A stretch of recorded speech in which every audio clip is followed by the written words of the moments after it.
This is Shikha Srivastava from mathematics farm. आज हम लोग क्या पढ़ेंगे?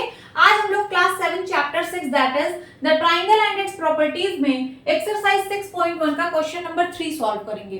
Question is verify by drawing a diagram if the median and altitude of an isosceles triangle can be same. आपको एक diagram draw करना है। किस चीज का डायग्राम? तो आइसोसेलेस ट्राइंगल का एक डायग्राम बनाना है और फिर वेरीफाई करना है कि आइसोसेलेस ट्राइंगल का मीडियन और एल्टीट्यूड दोनों सेम होता है।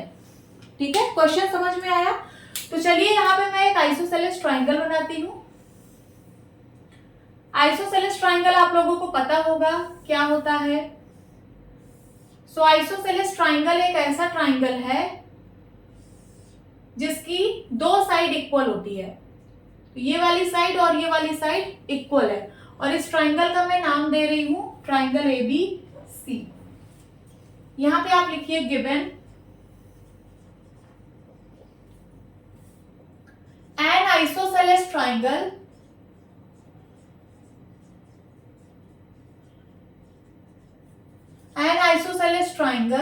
कौन सा ट्राइंगल?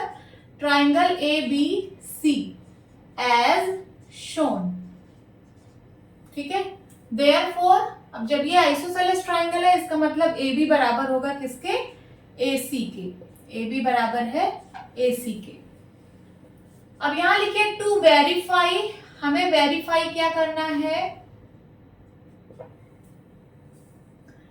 लिखिए median and altitude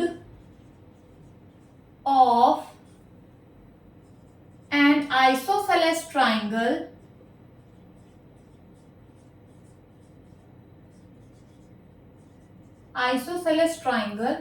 are same.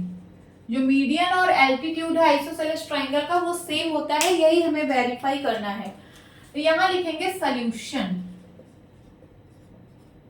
ठीक है, तो सबसे पहले मैं यहाँ पे एक एल्टीट्यूड बना रही हूँ। एल्टीट्यूड क्या होता है? तो किसी वर्टेक्स से उसके अपोजिट साइड पे परपेंडिकुलर ड्रॉप करने से जो लाइन सेगमेंट बनता है उसको हम लोग एल्टीट्यूड बोलते हैं। तो मैं A से यहाँ पे एक एल्टीट्यूड बना रही हूँ। इसके अपोजिट साइड पे एक परपेंडिकुलर मैंने ड्रॉप किया, यहाँ पे 90 डिग्री बन रहा है और इस पॉइंट का नाम दिया मैंने P।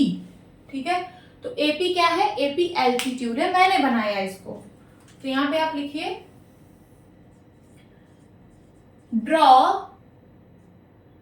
N altitude AP as shown.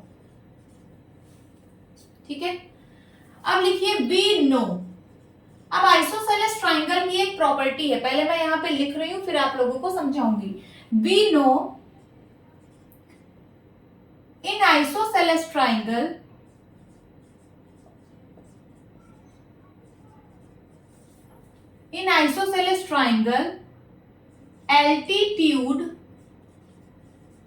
altitude bisects its base।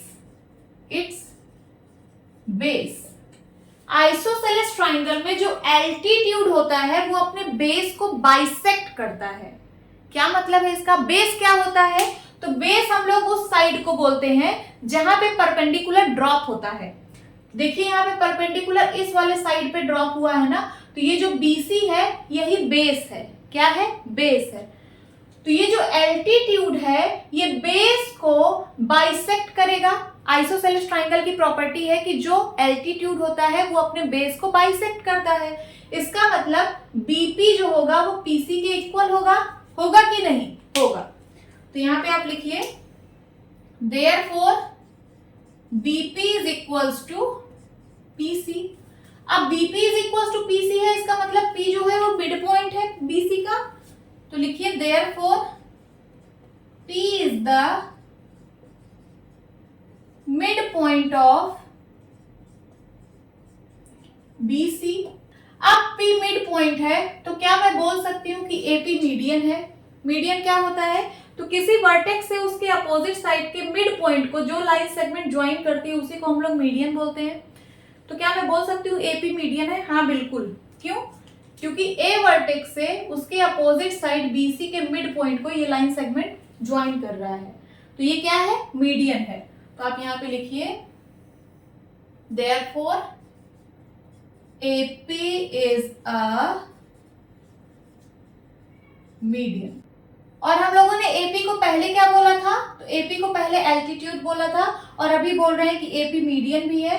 इसका मतलब जो AP है वो मीडियन भी है और एल्टीट्यूड भी है। तो यहाँ पे आप लिखिए therefore AP is both median and altitude. समझ में आ रहा है? और हमें यही प्रूफ करना था कि मीडियन और एल्टीट्यूड जो आइसोसेलेस ट्रायंगल का होता है वो दोनों सेम होता है। तो आप यहां लिख सकते हैं वेरीफाइड। वेरीफाइड, हमने प्रूफ कर दिया कि जो मीडियन और एल्टीट्यूड है आइसोसेलेस ट्रायंगल का वो एक ही है और वो है क्या, AP। This is your answer. Hope students आपको ये क्लास अच्छी लगी होगी।